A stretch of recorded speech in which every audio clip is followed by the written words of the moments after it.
Guilt, viral videos, and ass whoopings. 3 of the best things ever created. Dame Diddy. Ambitious Ace. So, can we get this out of the way really quick? What's that? Do you give 2 shits about Ronnie's story? No. Okay, so we could skip talking about Ronnie, right? Yeah. Because I was just like, yo, this shit is so boring, so Yeah, whack. you know. I don't care if he gets. I mean, look, I don't care if he goes to jail. Let me just ask you this: what do you think about Tracy coming to help I was just him? like, why is she here? Hey, to create conflict between him and his new boo. It's coming. That's what I said, but nobody cares. No, that's the thing. Nobody. Look, Ronnie, he's beyond redemption at this point. Yes, And they dug him into a deep pit. I hope he gets all the help he deserves, but I don't need no more screen time for him on this show. That's all I want to say. Now we're done with him. So, Kevin, man, like at first I was about to get really mad. Why? Because I was like, how the hell they find drugs in Kevin book bag and ain't show us? Yes. But then when they said his friend, I was just like, oh, okay. Yeah. I applaud Kevin for not snitching. Yeah. I know some of y'all like, yo, come on, man. I applaud Kevin for not snitching. But he caught the ass whooping in the principal's office. No, the way the teacher was like, "Do you need the room? Do you need us to step out?" I was like, "Oh, damn." No, the way the teacher said it implied he needed an ass whooping. Yeah, and we gonna step out. How the teacher going? Hey, they know that. Hey, this is beyond their control. They don't want to step in. It must be only in Chicago, because you do that shit in Atlanta now, man. They calling the cops. You going to jail. But he just saw the way his mom looked at him. I ain't fucking going at that school. She looked at him like, nigga. Nah, but I thought that was cool. I thought that was actually a really interesting scene. The way they filmed it. You see his mom wrapping the belt up at the last second. It was the aftermath. So she just keep a belt in her damn purse. Hey, I'm not saying nothing, but I'm saying something. Some of that is true. You know what I'm saying. So Kevin, man, throughout the episode, he Brandon came to visit him, which I thought was really dope. That was really dope. Jake and Papa came to see him. That was pretty funny. His breakdown about Papa, about the theory of ass whoopings, and like most black kids know those tricks. Having to go pick your own switch. I remember that. Yeah, I remember that. Don't bring back a short one. Yeah, pick a good one. Because if I don't get a good one, I'm gonna have to go pick 2. But just how he was just sitting there breaking it down, like, man, I don't blame you.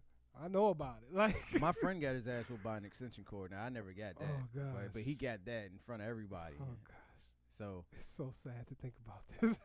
Yeah, he had theory on the ass whippings and what they meant.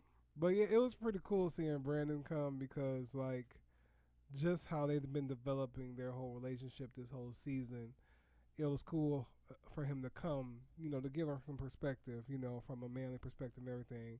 Kind of dropped to his mom that he'd been talking to a girl and all like that. But it was cool. It was a nice moment, and it just had me thinking like, man, Brandon ain't gonna be on the show no more. So what's going on? We'll get to that when we get to Brandon, man. Yeah. So and then Kevin arguing with his boys in the hallway. Even after the conversation he had with Brandon about just doing what's better for him. Yeah. He kind of like disowned Maisha. That was hard. And she was creeping up behind. Well, I saw that coming too. Hey, I saw, you could see her in the background. Yeah, I mean, before I was just like, oh, this is going to be the scene. Yeah. I mean, I feel like, I don't know how they go mend that issue, but I think Kevin's going to wake up from it. He going to know how to apologize. Yeah, he going to apologize, and then he going to go make it public. Yeah. Make it like a public declaration. But the fact that it's only 1 episode left just means he only has 1 episode to do it in. It feels too short. It's too quick. It's kind of rushed, in my opinion, for an apology to happen and work in the next episode. But I like the perspective that she gives him, because she's like, I don't want all these kids. I want to go to school. I want to do something. And I think he needs somebody like that around him. Not saying, I know Jake has his issues. Papa, he's probably going to be, along the same route, going around as Kevin. But just for him to get another perspective, I think that's really cool for Kevin as a character, because you need people like that around you, especially knowing that all that she does for her family. It's really insightful to hear her say something like that to him. So that's really dope. So Papa, man, Papa, where the money at? They made a remix of his public speech. Yo, that mic drop though. But no? I wasn't feeling the mic drop just because it looked too staged, because he had to look at the spot. Yeah, he said mic drop. Like, yeah. I wasn't feeling the mic drop, but Papa, man. I like how the teacher gave him that opportunity. He was like, no. Yo, he had the people's eyebrow on the whole episode, man. that people's go back and watch that. I bet you can time how much he had a people's eyebrow on this episode, and probably time out there at least like 5 minutes. You're right. Yeah, he did. But Jake's part on this episode was actually pretty like small. Yeah. So I guess ain't no reason to bother with Jake. Emmett. We start out with Emmett in the store going around, you know, the pulling the napkins out looked scripted, but everything else looked like it was just like a smooth transition because he didn't even make eye contact with the person before he pulled the napkin out and handed it to him. That first person, did you notice how the first lady gave him like a weird look? Like he was asking, "You need anything?" and she was just like, because he don't want to burn the store down. I don't know if that. No, man, that was just extra doing a bad job. I'm just saying, like she had to look at him like that. He was asking like, "Hey, do you need any help?" and this and that. But anyways, I'm proud of Emmett, man. Emmett just stepping his game up, doing everything right, just to see his transformation as a character. You cannot say you're not proud of Emmett, man. Come on now. Yeah, man, he's out here doing his thing. He got his check, saw that damn check. The payments come out of it and looking crazy and stuff like that. So he and then he met up with man, what's his name? Reg. Oh yeah, Reg. That was a funny scene. So he met up with Reg. Reg always eating. He said, "Can I get some food here?" Yeah, you gonna hook me up with some food? Yeah. Every time you come through, I'll hook you up with some food. That's all you gotta give Reg is some food. Some food, and it'd be good. So Reg and them, they beat home. Because it happened. What happened before that was he ran into homeboy in the store with another young girl. The coach with another young girl, nasty ass. Yeah, man. And it's funny they threw R. Kelly under the bus like 2-3 times. Yeah, they did. Episode. It's R. Kelly's fault. This is R. Kelly's fault. No, it's not R. Kelly's fault. People been doing that long before R. Kelly. Where the hell you think R. Kelly figured it out? They in the shy, man. Come on, they in the shy. They in the shy, so they gonna give credit to R. Kelly. Like, God damn it. He the reason why them babies is here. But so Reg and them beat homeboy up in broad daylight in the middle of a street. Yeah. I'm like, come on, man. Big Mike, he's an easy point out target in any lineup. True, but ain't anybody gonna say anything? Are they? That's the thing. Are they gonna say anything? Nah. I mean, I wouldn't have seen anything. I ain't see shit. But the fact that Reg was just watching from the car like a mob boss. Yeah. I was just like, really? He was like, ooh, man. Yeah, you're gonna need some cocoa butter for that. You ain't gonna think one of them little girls now. I was just like, man, damn. Yeah, man. So and then Emmett took Keisha to Brandon's house to eat, and I thought that was actually a dope date. Dope. Well, before that, he snuck into her school, gave her some Marion Jones sneakers, which I thought was weird because they didn't match the ones that he showed in the picture. Oh, really? Yeah. I was paying that much attention. Yeah, they looked like they didn't match. The one he showed in the picture looked like grayish, brownish, and then they were like pink and something. I'm like, maybe they do come in different colorways. I don't know much about Marion. I almost was about to Google it just to see if it was consistent. But that was cool. The dinner thing, I thought that was cool. You felt it was cool? Yeah, I thought it was real nice, man. Like the fact that he actually said, you my friend, you deserve to be treated like a lady. It showed a lot of growth in his character. Like he wasn't just trying to do it to get some ass. You know what I'm saying? He's been maturing over the last couple episodes. Yeah. So then he's at the store, and then he gives what's her name? I forget her name, but it's most recent baby mama. Yeah. Right? Yeah. I can't remember her name, but he gave her a health card. Yeah. And what? Oh, Tiffany. Tiff. Yeah, there you go, Tiff. Yeah, there you go. So Tiff, he gives her a health card. Yeah. She starts crying. I thought she was about to say her boyfriend been beating her ass. I thought something happened to the kid, like the way she was looking. But we said she was pregnant after it happened. Yeah. I just kind of forgot about it. So when she said that, I was like, oh, dang. Yeah, I was like, they did have sex. They did have sex. I completely forget that they even did that. So he got a fourth child, right? Fourth child coming. Yeah. Boy. Man, that scene is rough, man. Boy. But then... So his story, that was pretty much his story for the episode. Brandon. Yeah. Brandon, Toussaint goes to see him. Yeah. And she sees that he's like basically like an upstanding citizen, good kid. She still wants to investigate around him, but she doesn't necessarily care to investigate him per se. Yeah. And so Brandon, we see him like, he went to talk to Kevin. He gave Kevin some good advice. And then he even asked Emmett to be his best man. Yeah. Which made me even more sad because I'm like, nothing's gonna come from that. Nothing. I'm hurt. I'm sitting here watching this Brandon whole episode. has so many good moments this episode. He's just the way his character arc from season 1 to season 2.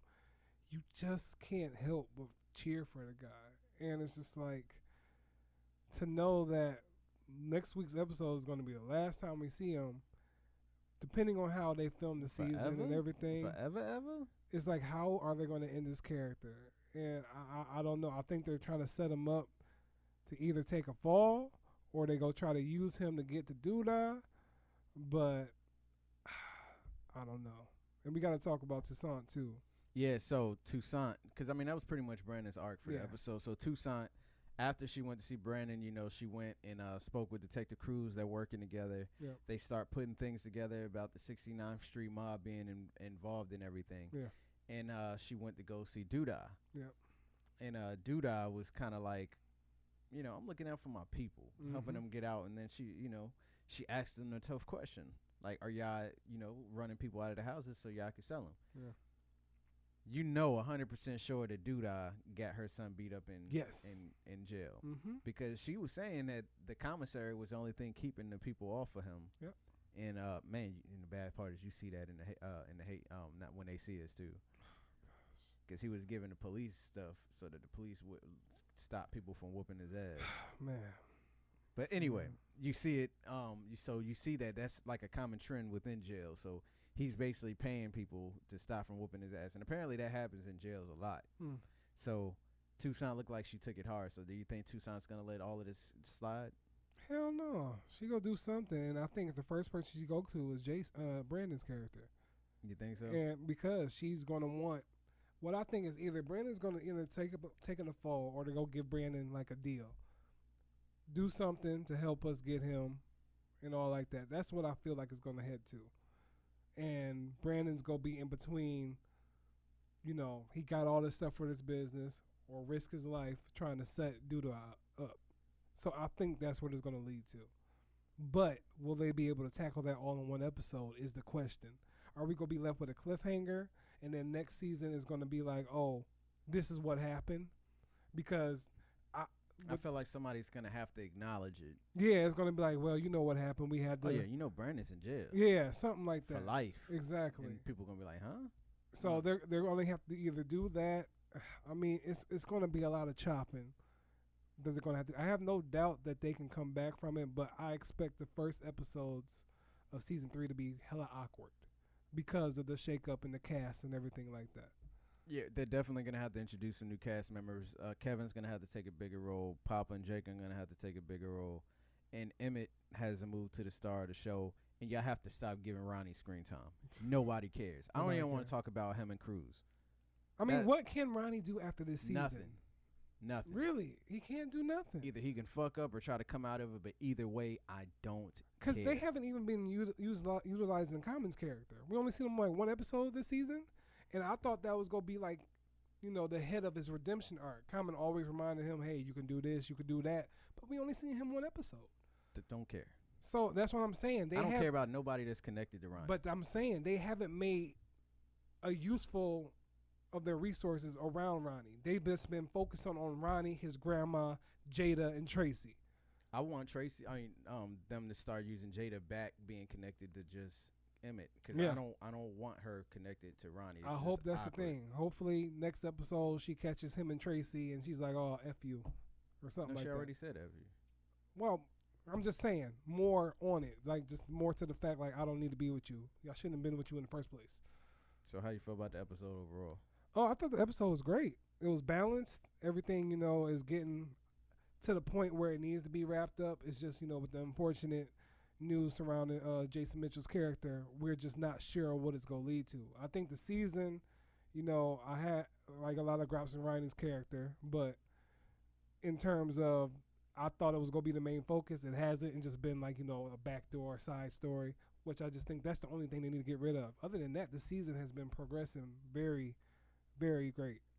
I just think they just need to get rid of Ronnie's story because it's holding the show back. Yeah, I 100% agree with you. Nobody cares about. I want to speak to somebody that cares about Ronnie's arc, and I want to understand why. Yeah. Just because the way they've handled it from the jump, after he killed Coogie, nobody cared. Yeah. You know what I'm saying? Like, it was cool in the first season. You know, the whole Kevin shooting him meeting Common thing, but ever since season 2 started, I haven't cared one single bit. I mean, respect to the actor. I know you need a job and everything like that, but I don't think the show is utilizing the character of Ronnie well to actually keep the viewers invested. And I know, don't get me wrong, I said that there was no redeeming Jerica as well. But I feel like Jerica's character has been redeemed. Yeah. I don't see it being possible with Ronnie. Yeah. Yeah, man, let us know in the comments down below how y'all felt about this episode. Season finale is next week, is it? Or are they going to skip a week and make us pay another week? We'll see. I'm going to check the schedule. I got to keep it for another month anyway because there's some show coming on Showtime after this. Okay. The week after this that I wanted to see. I forget. Okay. But, yeah, let us know in the comments down below how y'all felt about this episode, man. You know where you can find me at TRC Podcast. Ambitious Image. Twitter at TRC Podcast Live. Ambitious Ace. And leave some comments down below, y'all. All right. All right.